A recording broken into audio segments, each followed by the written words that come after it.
Welcome to vidamko.com। আমি সঙ্গীতা, তোমাদের ম্যাথসের teacher. চলো দেখা যাক কি প্রবলেম আছে সলভ করার জন্য। আমাদের 3তলা ফ্ল্যাটের 3টি পরিবারে দৈনিক জলের চাহিদা যথাক্রমে 1200 লিটার, 1050 লিটার এবং 950 লিটার।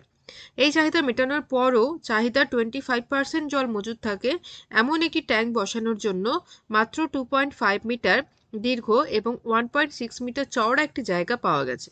ট্যাঙ্কটি কত মিটার গভীর করতে হবে হিসাব করে লিখি। জায়গাটি যদি প্রস্থের দিক থেকে আরও 4 মিটার বেশি হতো তবে ট্যাঙ্কটির কত গভীরতা হতো সেটাও হিসাব করে লিখি। আচ্ছা, তো তাহলে প্রথমে কত মোট জলের চাহিদা কত সেটা আগে নির্ণয় করি। মোট জলের চাহিদা হচ্ছে 1200 লিটার, 1050 লিটার, ওকে, 1050 লিটার আর হচ্ছে 950 লিটার। ঠিক আছে, তাহলে সবগুলো যোগ করি। 0, 10 শূন্য, হাতের 1, 11 আর 1 12, 2 হাতের 1, 3। ঠিক আছে, তাহলে 3200 লিটার দৈনিক জল দরকার। এবারে চাহিদা তাহলে 3200 লিটারের 25%, এর 25% কত হবে? চাহিদা 25% মানে 3200 লিটারের 25%, তাহলে 3200 ইন্টু 25/100। ঠিক আছে, তো এটা যদি আমরা করি তাহলে আসছে আমাদের 800 লিটার। ঠিক আছে, 800 লিটার। তাহলে তাহলে মোট তাহলে এখন জলের পরিমাণ কত হবে? মানে 25% জল যদি এক্সট্রা লাগে তাহলে চাহিদা প্লাস 25% মিলে মোট কত জল হচ্ছে? মোট জলের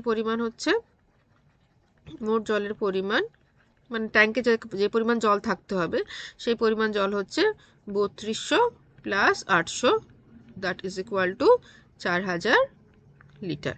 ঠিক আছে, 4000 লিটার। আর 1 লিটার মানে হচ্ছে 1 ঘন ডেসিমিটার, তাহলে আমরা বলতে পারি 4000 ডেসিমিটার কিউব।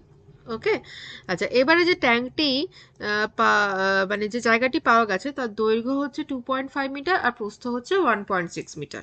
আর তাহলে গভীরতা ধরে নিই x মিটার। ওকে, তো ধরে নিই ট্যাঙ্কটির গভীরতা হচ্ছে x ডেসিমিটার। ঠিক আছে, আচ্ছা, গভীরতা x ডেসিমিটারই আমি ধরলাম কারণ এখানে যেহেতু আমরা ডেসিমিটারে রেখেছি। আচ্ছা, এবারে দৈর্ঘ্য কত আছে ট্যাঙ্কটির দৈর্ঘ্য হচ্ছে 2.5 মিটার। 2.5 মিটার, এটা 1.6 মিটার। ওকে, 2.5 মিটার আর প্রস্থ হচ্ছে 1.6 মিটার। তো এগুলো আমরা ডেসিমিটারে করে নিই। ঠিক আছে, তাহলে এটা হবে 25 ডেসিমিটার আর এটা হবে 16 ডেসিমিটার হলো। আচ্ছা, তো তাহলে ট্যাঙ্কটির আয়তন কত হবে? ট্যাঙ্কটির আয়তন হবে 25 into 16 into x decimetre cube. ঠিক আছে, ট্যাঙ্কটির আয়তন মানে ট্যাঙ্কের মধ্যে পরিমাণ জলের আয়তন, তাহলে 25 into 16 into x is equal to 4000। তাহলে এক্স ইজ ইকুয়াল টু কত হবে? 25কে 16 দিয়ে গুণ করো, দেখো কত আসে। 25 ইন্টু 16 করলে আসছে 400। ওকে, তাহলে হচ্ছে এটা 4000/400, তার মানে হচ্ছে 10 ডেসিমিটার। ওকে, তাহলে যে ট্যাঙ্কের যে গভীরতা হবে সেটা হচ্ছে 10 ডেসিমিটার। ফাইন, 10 ডেসিমিটার হচ্ছে গভীরতা। ট্যাঙ্কটি কত মিটার গভীর করতে হবে বলেছে, তাহলে ডেসিমিটার থেকে মিটারে কনভার্ট করতে হবে আমাদেরকে। ওকে, আচ্ছা, এবার বলতে জায়গাটি যদি প্রস্থ দিক থেকে আরও 4 ডেসিমিটার বেশি হতো, তাহলে প্রস্থ আছে 16 ডেসিমিটার, যদি 4 ডেসিমিটার বেশি হতো তাহলে প্রস্থ হবে 20 ডেসিমিটার। ঠিক আছে, তো এটা হবে 1 মিটার। ওকে, 1 মিটার হচ্ছে গভীরতা। আচ্ছা, এবার প্রস্থ যদি 4 ডেসিমিটার বেশি হতো তাহলে প্রস্থ কত হতো? প্রস্থ হতো 16 plus 4, that is equal to 20 decimetre. তাহলে সেক্ষেত্রে গভীরতা কত হতো? গভীরতা হতো 4000/25। তো আছে যেরকম দৈর্ঘ্য ছিল 25, তাহলে 25ই থাকছে, কিন্তু প্রস্থটা হয়ে যাচ্ছে 20। 16 ছিল আগে, তো এখন হয়ে যাচ্ছে 20।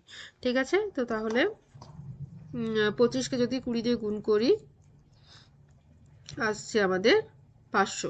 ঠিক আছে, তাহলে 4000/500। ওকে, তাহলে 5 8 40 8 ডেসিমিটার। ঠিক আছে, তাহলে যদি প্রস্থ যদি 4 ডেসিমিটার বেশি হতো তাহলে গভীরতা হতো 8 ডেসিমিটার। ওকে, তো this is our answer. Thank you for watching vedanko.com। অঙ্কের আরও প্রবলেম এবং সলিউশনের জন্য আমাদের ওয়েবসাইট অবশ্যই ব্রাউজ করো।